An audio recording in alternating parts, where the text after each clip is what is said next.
প্রিয় শিক্ষার্থীরা, তোমরা জানো যে দ্বিতীয় বিশ্বযুদ্ধ হলো বিশ্বের ইতিহাসের সবচেয়ে ভয়াবহতম একটা যুদ্ধ। 1939 সালের 1 সেপ্টেম্বর হিটলারের পোল্যান্ড আক্রমণের মধ্য দিয়ে এই বিভীষিকাময় যুদ্ধের সূত্রপাত হয়েছিল এবং এটা ক্রমে সারা বিশ্বে ছড়িয়ে পড়ে এবং বহু মানুষ এই যুদ্ধে তার প্রাণ দিয়েছিল। এই যুদ্ধ সংগঠিত হয়েছিল দুটো পক্ষের মধ্যে। একটা পক্ষকে বলা হয় মিত্রপক্ষ, আরেকটা পক্ষকে অক্ষশক্তি। মিত্র শক্তিতে ছিল ইংল্যান্ড, ফ্রান্স, রাশিয়া এবং আমেরিকার মতো বৃহৎ শক্তিসমূহ, আর অন্যদিকে অক্ষশক্তিতে ছিল জার্মানি, ইতালি, জাপান, এই দেশগুলো। উভয় পক্ষের উম দুইটা পক্ষের মধ্যেই বিশ্বের প্রায় উম, অনেকগুলো দেশই জড়িয়ে পড়েছিল, কেউ অক্ষশক্তির সাথে, কেউ মিত্রশক্তির সাথে। আবার কিছু কিছু দেশ অবশ্য নিরপেক্ষ ছিল। দীর্ঘ 6 বছর এই যুদ্ধের হিংস্র দাবানল পৃথিবীকে ক্ষতবিক্ষত করেছিল এবং অবশেষে 1945 সালের আগস্ট মাসে অক্ষশক্তির আত্মসমর্পণের মাধ্যমে এই যুদ্ধের অবসান হয়েছিল। শিক্ষার্থীরা, আমরা আজকের অংশটা শুরু করার আগে আমরা আবার একটু রিভিউ করে নেই যে আমরা গত ক্লাসে দ্বিতীয় বিশ্বযুদ্ধের প্রেক্ষাপটে আমরা কি কি কারণগুলো পেয়েছিলাম দ্বিতীয় বিশ্বযুদ্ধের। প্রথমত আমরা পেয়েছিলাম জার্মানির উগ্র জাতীয়তাবাদ, তারপরে শক্তিশালী রাষ্ট্রের সাম্রাজ্যবাদী নীতি, ফ্যাসিস্ট তোষণ নীতি, ফ্যাসিস্ট শক্তির উত্থান, স্পেনের গৃহযুদ্ধ, একনায়কতন্ত্র ও গণতন্ত্রের মধ্যকার আদর্শগত দ্বন্দ্ব, ফ্যাসিস্ট শক্তিগুলোর আগ্রাসন, কমিউটার্ন বিরোধী ঐক্য এবং অক্ষশক্তির সৃষ্টি, মস্কো বার্লিন অনাক্রমণ চুক্তি, ক্রমবর্ধমান আন্তর্জাতিক সংকট। এগুলো ছিল দ্বিতীয় বিশ্বযুদ্ধের পরোক্ষ কারণ। আর প্রত্যক্ষ কারণ বা যেই ঘটনার প্রেক্ষিতে যুদ্ধটা শুরুই হয়ে গিয়েছিল সেটা ছিল মূলত জার্মান কর্তৃক পোল্যান্ড আক্রমণ। আজকে আমরা আলোচনা করব দ্বিতীয় বিশ্বযুদ্ধের ঘটনা। আমরা আবার একটু দেখে নিই দ্বিতীয় বিশ্বযুদ্ধের দুটো শক্তির মধ্যে মিত্র শক্তি আর অক্ষশক্তি, দুটো শক্তি অ্যালাইড পাওয়ার, মিত্র শক্তি বা অ্যালাইড পাওয়ারে ছিল মূলত রাশিয়া, ব্রিটেন, মার্কিন যুক্তরাষ্ট্র, ফ্রান্স, মূল এই দেশগুলো ছিল। আর অক্ষশক্তি বা সেন্ট্রাল পাওয়ারের মধ্যে ছিল জার্মানি, ইতালি, জাপান, এই দেশগুলো। এদের সাথে যদিও বিশ্বের আরো দেশ যুক্ত হয়েছিল, প্রত্যক্ষ বা পরোক্ষভাবে অনেকগুলো দেশ জড়িত ছিল। মূল শক্তিগুলো হচ্ছে এরা।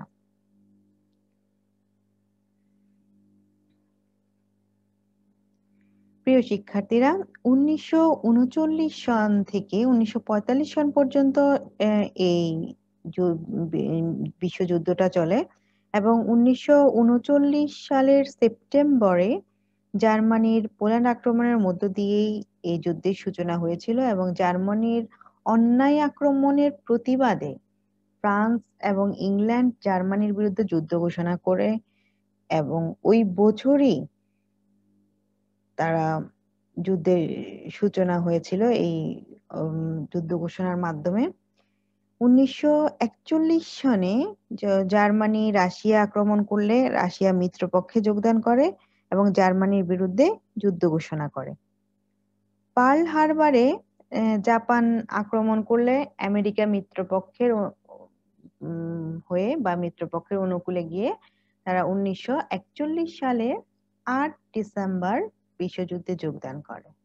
আমেরিকা হিরোশিমা এবং নাগাসাকিতে আণবিক বোমা বর্ষণের মাধ্যমে দ্বিতীয় বিশ্বযুদ্ধের অবসান ঘটে পরবর্তীতে।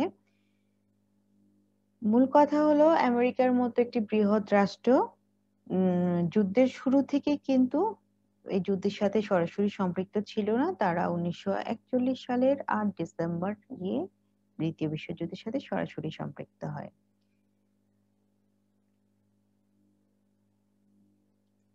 দ্বিতীয় বিশ্বযুদ্ধের ঘটনার ক্ষেত্রে আমরা এটাকে কয়েকটা ধাপে ভাগ করব। প্রথমত আমরা আসি ইউরোপের রণাঙ্গন। জার্মানি 1939 সালে পোল্যান্ড আক্রমণের মাধ্যমে দ্বিতীয় বিশ্ব শুরু হয়, আমরা আগেও বলেছি। জার্মানি অল্প সময়ের মধ্যে পোল্যান্ড দখল করে রাশিয়ার সাথে মস্কো বার্লিন চুক্তি সম্পাদন করে পোল্যান্ডকে নিজেদের মধ্যে ভাগাভাগি করে নিয়েছিল। আর এরপর রাশিয়া এস্তোনিয়া, লাটভিয়া ও লিথুনিয়া নিজ রাজ্যভুক্ত করে। কিছুদিন পর ফিনল্যান্ডও রাশিয়ার অন্তর্ভুক্ত হয়ে যায়। আর অন্যদিকে জার্মানি দ্রুত গতিতে নরওয়ে, ডেনমার্ক, নেদারল্যান্ড, বেলজিয়াম এবং লুক্সেমবার্গ এই রাষ্ট্রগুলো দখল করে নিয়েছিল। 1940 সালে জার্মানি ফ্রান্সকে একটা যুদ্ধে পরাজিত করে। যুদ্ধটার নাম হচ্ছে সোমের যুদ্ধ। এরপর সম্মিলিত ইংরেজ এবং ফরাসি বাহিনীকে পরাজিত করে জার্মানরা বানকার্ক দখল করে নিয়েছিল এবং ফ্রান্সের প্রতিরক্ষা ব্যূহ ভেঙে যায় সেই সময়, এবং এর ফলে ফ্রান্স জার্মানির কাছে আত্মসমর্পণ করতে বাধ্য হয়েছিল। হিটলার পরবর্তী সময়ে তার লক্ষ্যবস্তু নির্ধারণ করেছিল ইংল্যান্ডকে। 1940 সালের সেপ্টেম্বরে জার্মানি মিত্রপক্ষের প্রধান শক্তি ইংল্যান্ডের মূল ভূখণ্ডে প্রচণ্ড বিমান আক্রমণ শুরু করে। এর সাথে সাথে জার্মানি সাবমেরিন যুদ্ধ শুরু করে। তখন নৌ এবং বিমান হামলায় ইংল্যান্ডের অনেক ক্ষয়ক্ষতি হয়েছিল। জার্মানির শক্তিশালী সেনাবাহিনী গ্রিস এবং রোমানিয়া দখল করে বুলগেরিয়ার উপর অভিযান চালায়। অবশেষে 1941 সালের মার্চে বুলগেরিয়া জার্মান বাহিনীর কাছে আত্মসমর্পণ করে। জার্মানি বুলগেরিয়া দখলের পর যুগোস্লাভিয়ার দিকে আগ্রাসী অভিযান চালালে সেই দেশও জার্মানির কাছে আত্মসমর্পণ করতে বাধ্য হয়েছিল। এভাবেই জার্মানি বলকান অঞ্চলের খুব উল্লেখযোগ্য রাষ্ট্রগুলোকে নিজ আধিপত্যে বিস্তার করতে সক্ষম হয়েছিল এবং ওই রাষ্ট্রগুলোকে অক্ষশক্তির সাথে চুক্তি করতে বাধ্য করেছিল। এই সময় তুরস্ক জার্মানির সাথে একটা অনাক্রমণ চুক্তি স্বাক্ষর করে। 1941 সালে জুনে জার্মানির অধিনায়ক অ্যাডলফ হিটলার রাশিয়ার সাথে সম্পাদিত অনাক্রমণ চুক্তি ভেঙে দিয়ে রাশিয়াকে আক্রমণ করলে রুশ জার্মান যুদ্ধ শুরু হয়ে যায়। রাশিয়া জার্মান বাহিনীকে রাশিয়ার অভ্যন্তরে টেনে নিয়ে আসে। জার্মান বাহিনী মস্কো অবরোধ করেছিল এবং এর ফলে প্রচুর ক্ষয়ক্ষতি হয়। আর এই ক্ষয়ক্ষতি স্বীকার করে রাশিয়ার লাল ফৌজ জার্মান বাহিনীর বিরুদ্ধে পোড়ামাটি নীতি অনুসরণ করে পিছনে হটতে থাকে। আর পরবর্তী সময় তারা শক্তি সঞ্চয় করে 1944 সালের জুনে যখন জার্মান বাহিনীর উপর পাল্টা আক্রমণ করে তখন জার্মান বাহিনী পিছু হটতে থাকে। রাশিয়া নিজ রাজ্য থেকে জার্মান বাহিনী বিতাড়িত করে জার্মান অধিকৃত বিভিন্ন অঞ্চল মুক্ত করে। এক পর্যায়ে পূর্ব রণাঙ্গনে জার্মানরা রাশিয়ার প্রচন্ড আক্রমণে দিশেহারা হয়ে তারা পিছু হটতে থাকে।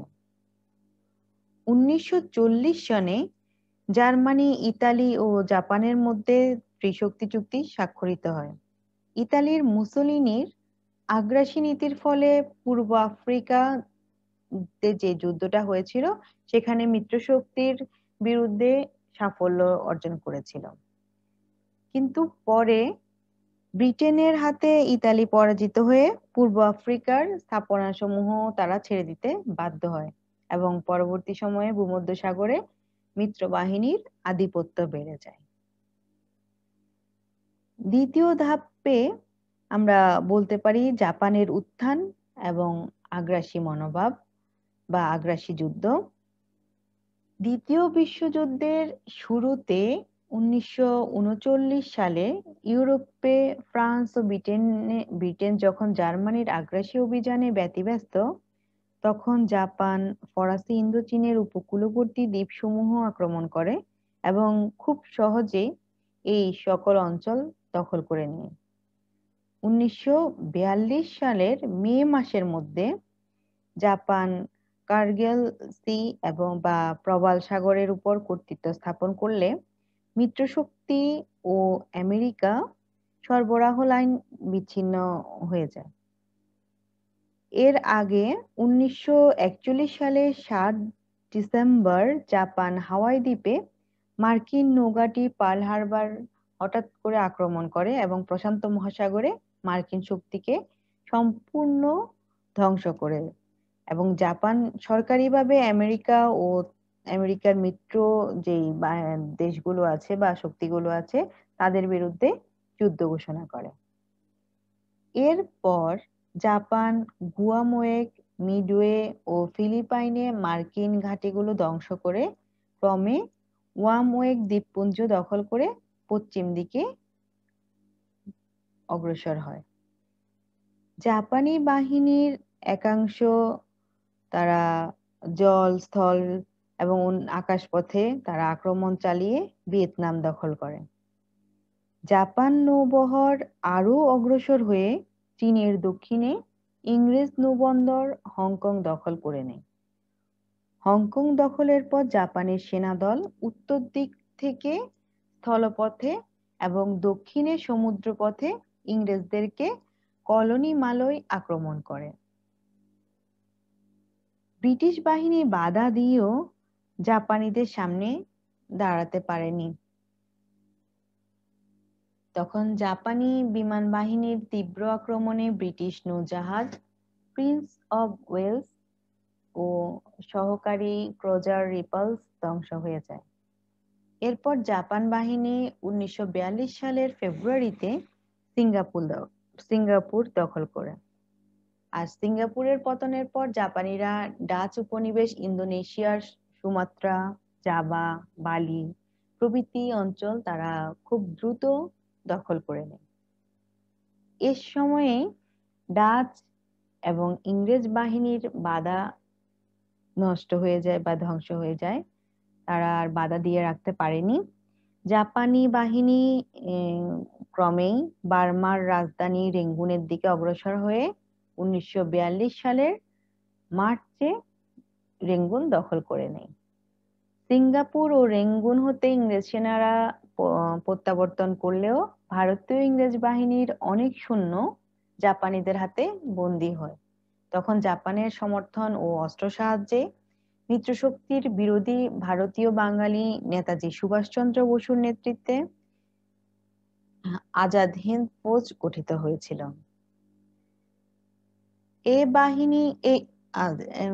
আজাদ হিন্দ ফৌজটা গঠিত হয়েছিল কিন্তু মূলত জাপানিজদের হাতে যে হাত হতে যে বন্দীরা মুক্ত হয়েছিল সেই সেই মুক্ত সেনাদেরকে নিয়ে এই আজাদ হিন্দ ফৌজ গঠিত হয়েছিল। আর এই বাহিনী বার্মার সীমান্ত থেকে ভারতবর্ষকে ইংরেজ মুক্ত করার জন্য ভারতের মণিপুর ও আসাম সীমান্তে আক্রমণ চালায়। আর অন্যদিকে জাপানি বাহিনী ফিলিপাইনের ম্যানিলা ও মার্কিন নৌঘাঁটি কেভাইট দখল করে নিয়েছিল। এর ফলে পূর্বে ফিলিপাইন হতে পশ্চিমে ভারতের পূর্ব সীমান্ত পর্যন্ত বিশাল অঞ্চল জাপানিদের দখলে চলে গিয়েছিল। এর পরবর্তীতে মিত্রবাহিনী পাল্টা আক্রমণ করেছিল এশিয়াতে। জার্মানি ক্রমশ দুর্বল হয়ে পড়ে এবং ইউরোপের রণাঙ্গনে জার্মানি বাহিনী হারতে থাকলে মিত্রবাহিনী জাপানের উপর পাল্টা আঘাত শুরু করে। 1942 সালের মে মাসে মিত্রবাহিনী কোরাল সাগরে জাপানের নৌবাহিনীর সাথে এক মরণপণ যুদ্ধে লিপ্ত হয়ে জাপানি বাহিনীকে পর্যুদস্ত করেছিল। 1943 সালে গুয়াদালকানাল ও বিসমার্ক সাগরে মার্কিন বাহিনীর প্রচন্ড আক্রমণে জাপান ব্যতিব্যস্ত হয়ে পড়ে। ওই বছরে রক্তাক্ত যুদ্ধে জাপানিরা পরাজিত হলে মার্কিন বাহিনী সলোমন ও গিলবার্ট দ্বীপপুঞ্জ দখল করে নেয়। 1944 সাল থেকে জাপান ক্রমাগত মার্কিন নৌবাহিনীর চাপে থাকে এবং তারা 1944 সালে জাপানের বিখ্যাত নৌঘাঁটি মার্শাল দ্বীপপুঞ্জ মার্কিনীরা আক্রমণ করে।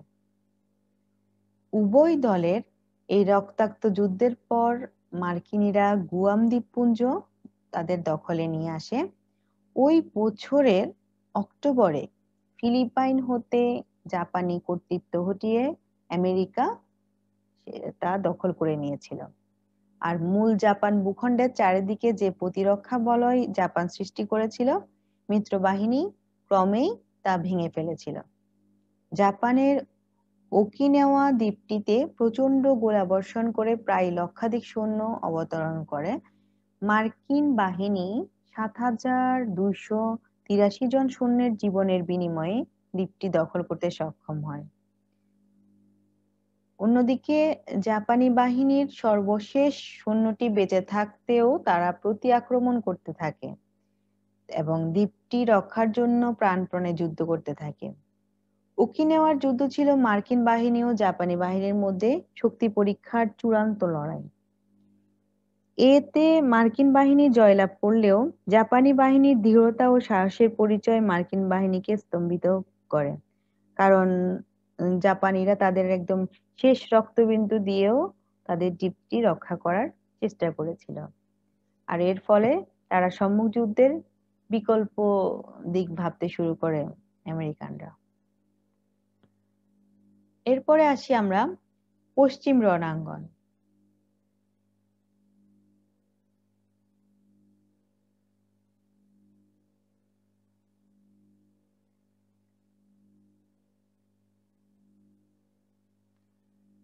দ্বিতীয় বিশ্বযুদ্ধ চলাকালীন সময়ে 1941 সালের আগস্টে আমেরিকার প্রেসিডেন্ট রুজভেল্ট গোপনে এক ব্রিটিশ যুদ্ধজাহাজে ব্রিটেনের প্রধানমন্ত্রী মিস্টার উইনস্টন চার্চিলের সাথে এক গোপন বৈঠকে বসেন। আলোচনা শেষে ব্রিটেন ও আমেরিকা সম্মিলিতভাবে জার্মানির বিরুদ্ধে যুদ্ধ পরিচালনার ব্যাপারে একমত হয়। এটি আটলান্টিক চুক্তি নামে পরিচিত। এই চুক্তির জন্যই জাপান আমেরিকার পার্ল হারবারে বোমাবর্ষণ করেছিল। ফলে 1941 সালের 8 ডিসেম্বর আমেরিকা অক্ষশক্তির বিরুদ্ধে যুদ্ধ ঘোষণা করে। ইতিমধ্যে আমেরিকার সহায়তায় মিত্রবাহিনী উত্তর আফ্রিকার যুদ্ধে সফলতা লাভ করে। আলজেরিয়া, মরক্কো ও তিউনিসে মিত্রবাহিনী ইতালিকে শোচনীয়ভাবে পরাজিত এবং বিতাড়িত করে। ফলে ভূমধ্যসাগরের মাধ্যমে দূরপ্রাচ্যের যাতায়াত পথ পুনরায় উন্মুক্ত হয়েছিল। 1943 সালের জুনে সিসিলিতে অবস্থানরত যে ব্রিটিশ এবং মার্কিন বাহিনী ইতালির বিরুদ্ধে সম্মিলিতভাবে আক্রমণ চালিয়ে মুসোলিনিকে ক্ষমতাচ্যুত করে। মুসোলিনি জার্মান অধিকৃত অঞ্চলে আশ্রয় নেয়। এদিকে মার্কিন সেনাপতি আইসেনহাওয়ারের নেতৃত্বে মিত্রবাহিনীর যৌথ আক্রমণে জার্মান বাহিনীর অবস্থানের পতন শুরু হয়।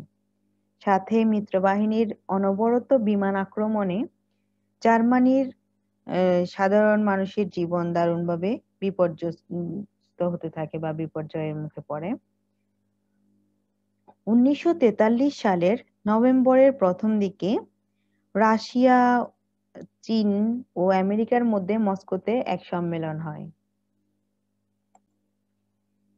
এতে জার্মানির বিরুদ্ধে সম্মিলিত যুদ্ধ পরিচালনার শপথ নেওয়া হয়। ওই মাসের মাঝামাঝিতে কায়রোতে চার্চিল, রুজভেল্ট ও চিয়াং কাইশেক এক সম্মেলন করেছিল এবং এই সম্মেলনে জাপানকে ধ্বংস করার সিদ্ধান্ত নিয়েছিলেন তারা। নভেম্বরের শেষের দিকে স্ট্যালিন, চার্চিল এবং রুজভেল্ট তেহরানে এক সম্মেলনে বসেন।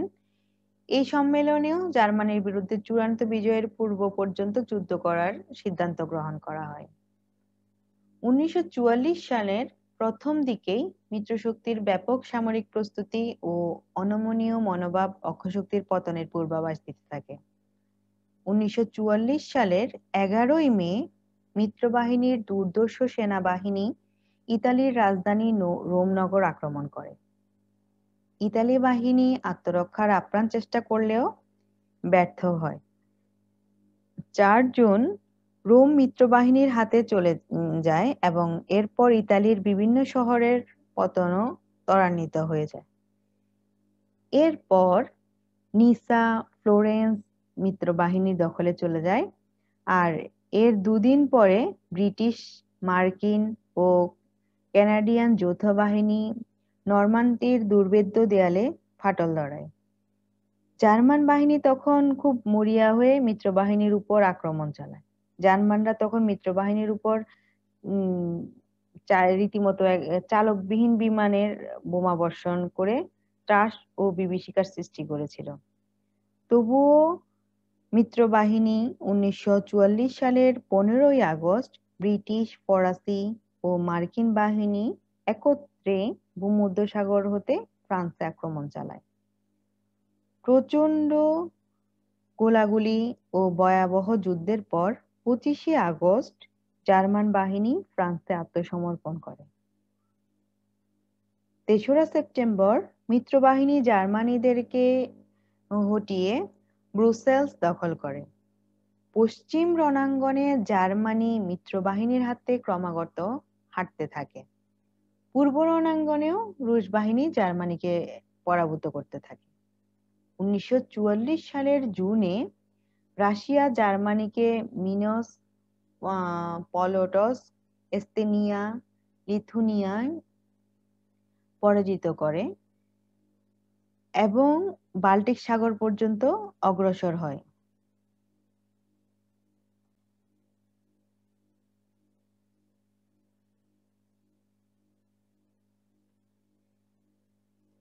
জার্মানরা গ্যালিসিয়া ও বলকান উপদ্বীপ থেকে বিতাড়িত হয়। বুলগেরিয়া নিজেকে নিরপেক্ষ বলে ঘোষণা করে ওই সময়ে। আলবেনিয়া এবং যুগোস্লাভিয়া জার্মানির হাত হতে মুক্ত হয়ে পড়ে। 1945 সালের 20 জানুয়ারি বুদাপেস্টের পতনের পর হাঙ্গেরি আত্মসমর্পণ করে। এভাবেই 1944 সালের অক্টোবর থেকে 1945 সালের এপ্রিলের মধ্যে জার্মানির সমস্ত আশ্রিত রাষ্ট্রসমূহ মিত্রশক্তির কাছে আত্মসমর্পণ করে। এর ফলে জার্মানি দুর্বল এবং তাদের মনোবল নষ্ট হয়ে যায় এবং ফলে যুদ্ধে জয়ের আশা তারা ছেড়ে দেয়। এই সময় মিত্রবাহিনী জেনারেল মন্টগোমারির নেতৃত্বে সর্বশেষ সাফল্যের জন্য বার্লিন সহ অন্যান্য জার্মান শহরের উপর আক্রমণ চালায়।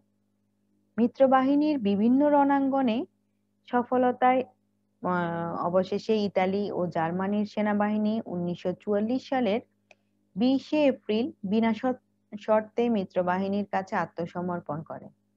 ফলে ইতালিতে মুসোলিনি ও জার্মানিতে হিটলারের ক্ষমতার অবসান ঘটে, আর এভাবেই দ্বিতীয় বিশ্বযুদ্ধের অবসান হয়েছিল।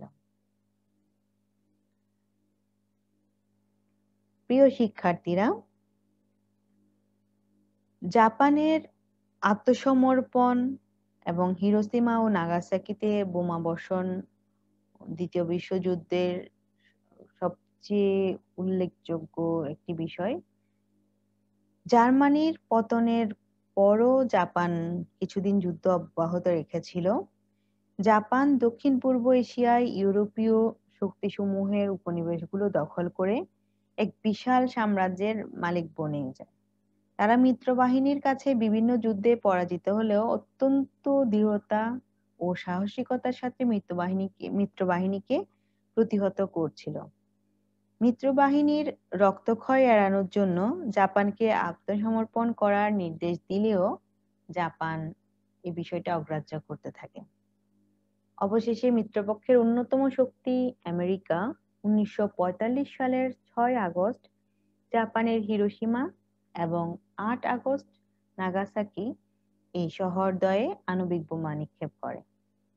শক্তিশালী আণবিক বোমার প্রচণ্ড বিস্ফোরণে এই দুটি শহর সম্পূর্ণ ধ্বংসস্তূপে পরিণত হয়। শহর দুটিতে লক্ষ লক্ষ নারী পুরুষের মৃত্যু হয় এবং অগণিত মানুষ পঙ্গু হয়ে যায় আণবিক বোমার প্রতিক্রিয়ায়। নারী, পুরুষ, শিশু সব স্তরের মানুষ এই বোমার নির্মম আঘাতের শিকার হয়েছিল। জাপান এই বিভীষিকা থেকে বাঁচতে বিনা শর্তে পরবর্তীতে মিত্র শক্তির কাছে আত্মসমর্পণ করে। জাপানের আত্মসমর্পণের মধ্য দিয়েই দ্বিতীয় বিশ্বযুদ্ধের সম্পূর্ণরূপে অবসান ঘটেছিল।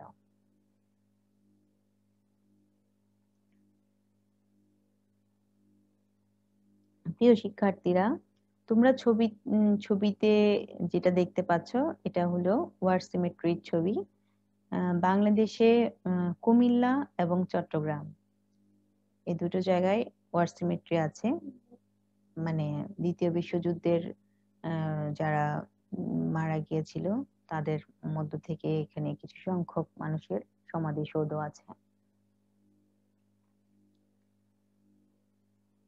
এবার আসি আমরা দ্বিতীয় বিশ্বযুদ্ধের ফলাফল। প্রথমত বলা যায় জাতিসংঘ প্রতিষ্ঠা বা এস্টাবলিশমেন্ট অফ ইউএনও। দ্বিতীয় বিশ্বযুদ্ধে আমরা প্রথমেই বলেছি এটা ছিল সবচেয়ে ভয়াবহতম যুদ্ধ। আর এই যুদ্ধের ভয়াবহতা দেখে বিশ্ব নেতৃবৃন্দের মনে এমন ভাবের উদয় হয়েছিল যেন পরবর্তীতে যেন আর কোনো এ ধরনের যুদ্ধ না ঘটে বা এই ধরনের যুদ্ধ পরিবেশটাকে তার যেন স্থায়ীভাবে অনুৎসাহিত করা যায় বা কোনোভাবে রুখে দেওয়া যায়। সেই জন্য তারা একটি শান্তি সংঘ প্রতিষ্ঠার প্রয়োজনীয়তা অনুধাবন করেন এবং এরই ফলস্বরূপ পরবর্তীতে জাতিসংঘ প্রতিষ্ঠিত হয়। দ্বিতীয় ফলাফল হিসেবে আমরা বলতে পারি beginning of the cold war বা স্নায়ুযুদ্ধের উদ্ভব। দ্বিতীয় বিশ্বযুদ্ধের মধ্য দিয়ে মার্কিন যুক্তরাষ্ট্র এবং সোভিয়েত ইউনিয়ন দুই পরাশক্তির উদ্ভব ঘটেছিল। এই দুই শক্তি যথাক্রমে পুঁজিবাদী বিশ্ব ও সমাজতান্ত্রিক বিশ্বের নেতৃত্ব গ্রহণ করে। এর ফলে বিশ্ব স্নায়ুযুদ্ধের যুগে প্রবেশ করে। আর তৃতীয় ফলাফল হিসেবে আমরা বলতে পারি ফল অফ ইউরোপিয়ান সুপ্রিমেসি, অর্থাৎ সারা বিশ্বে যে ইউরোপের যে আধিপত্যবাদ ছিল সেটার অবসান ঘটেছে। দ্বিতীয় বিশ্বযুদ্ধের ফলে ইংল্যান্ড, ফ্রান্স এবং জার্মানি সহ এই ধরনের আরো কিছু ইউরোপীয় রাষ্ট্রের অর্থনীতি ধ্বংস হয়ে গিয়েছিল। যারা ইউরোপীয় দেশ, যেই দেশগুলো দ্বিতীয় বিশ্বযুদ্ধে অ্যাক্টিভ ভাবে অংশগ্রহণ করেছিল তাদের প্রচুর ক্ষয়ক্ষতি হয়েছিল। আর এর ফলে ইউরোপের আধিপত্যবাদের প্রবণতাটা হ্রাস পেয়েছিল এবং সামরিক সাফল্যের চেয়ে অর্থনৈতিক সাফল্য অর্জনকেই তারা প্রধান লক্ষ্যে পরিণত করে এই সময় থেকে। এরপর আমরা আরেকটি ফলাফল বলতে পারি end of colonialism end British of birth of independent, অর্থাৎ হচ্ছে উপনিবেশিকতার অবসান এবং স্বাধীন দেশের উদ্ভব। বিশ্বযুদ্ধের ফলে উপনিবেশিক শক্তিগুলো খুব সহজেই দুর্বল হয়ে পড়েছিল এবং এশিয়া, আফ্রিকার দেশগুলোতে স্বাধীনতার আন্দোলন শুরু হয়েছিল এবং তীব্র আকার ধারণ করেছিল। এর ফলে ইন্দোচীন, দক্ষিণ পূর্ব এশিয়া, পশ্চিম এশিয়া এবং আফ্রিকার উপনিবেশগুলো ক্রমান্বয়ে স্বাধীন হতে থাকে। যেমন দ্বিতীয় বিশ্বযুদ্ধ চলাকালীন সময়েও ভারতবর্ষ ছিল ব্রিটেনের একটা উপনিবেশ হিসেবে। আর দ্বিতীয় বিশ্বযুদ্ধ পরবর্তী সময়ে ভারত, পাকিস্তানও কিন্তু স্বাধীন হয়ে গিয়েছিল। মানে ভারতীয় উপমহাদেশটা ব্রিটিশদের হাত থেকে স্বাধীন হয়ে দুটি দেশ হিসেবে স্বাধীনতা লাভ করে। এমনি আরেকটি উদাহরণ হলো ইরান। এছাড়া development of socialism in east Europe, অর্থাৎ পূর্ব ইউরোপে সমাজতন্ত্রের বিকাশ ঘটেছিল। রাশিয়াতে সমাজতন্ত্র সাফল্য লাভ করেছিল এবং রাশিয়ার প্রভাবে পূর্ব ইউরোপেও সমাজতন্ত্রের বিকাশ ঘটেছিল দ্বিতীয় বিশ্বযুদ্ধের পরবর্তী সময়ে। পূর্ব Germany, Poland, Czechoslovakia, Yugoslavia, Bulgaria, Romania, Albania এই দেশগুলোতে সমাজতন্ত্র প্রতিষ্ঠিত হয়। এশিয়াতে চীন, উত্তর কোরিয়া ও ইন্দোচীনের একাংশেও সমাজতন্ত্র প্রতিষ্ঠিত হয়। দ্বিতীয় বিশ্বযুদ্ধের আরেকটি অন্যতম ফলাফল হলো ডেভেলপমেন্ট অফ ইকোনমিক ইম্পেরিয়ালিজম, অর্থাৎ অর্থনৈতিক সাম্রাজ্যবাদের বিকাশ। দ্বিতীয় বিশ্বযুদ্ধের মাধ্যমে ভৌগোলিক সাম্রাজ্যবাদের অবসান ঘটেছে। ভৌগোলিক সাম্রাজ্যবাদ কি? উপনিবেশবাদটাকে ভৌগোলিক সাম্রাজ্যবাদ বলা হয়। আর বিশ্বায়নের নাম করে অর্থনৈতিক সাম্রাজ্যবাদ এই সময়ে বিকশিত হয়েছিল দ্বিতীয় বিশ্বযুদ্ধের পরবর্তী সময়ে। আর বর্তমান বিশ্বে মার্কিন নিয়ন্ত্রিত অর্থনৈতিক সাম্রাজ্যবাদ প্রবল প্রতাপে তখন শুরু হয়েছিল। কারণ দ্বিতীয় বিশ্বযুদ্ধের সময় থেকে যখন আমরা আগেই বলেছি মার্কিন যুক্তরাষ্ট্র দ্বিতীয় বিশ্বযুদ্ধের একদম শুরু থেকে কিন্তু অ্যাক্টিভ ছিল না। তারা 2 বছর পরে গিয়ে তারা মোটামুটি 2 বছর প্রায় 3 বছর দ্বিতীয় বিশ্বযুদ্ধের প্রায় 3 বছর সময় চলে যাওয়ার পর তারা অ্যাক্টিভ হয়েছিল। আর সেহেতু তাদের ক্ষয়ক্ষতিটাও একটু তুলনামূলক কম হয়েছিল। আর এই কারণে পরবর্তী সময়ে বিশ্বযুদ্ধ পরবর্তী সময় তারা অর্থনৈতিক একটি প্রবল শক্তি হিসেবে তারা আত্মপ্রকাশ করতে পেরেছিল।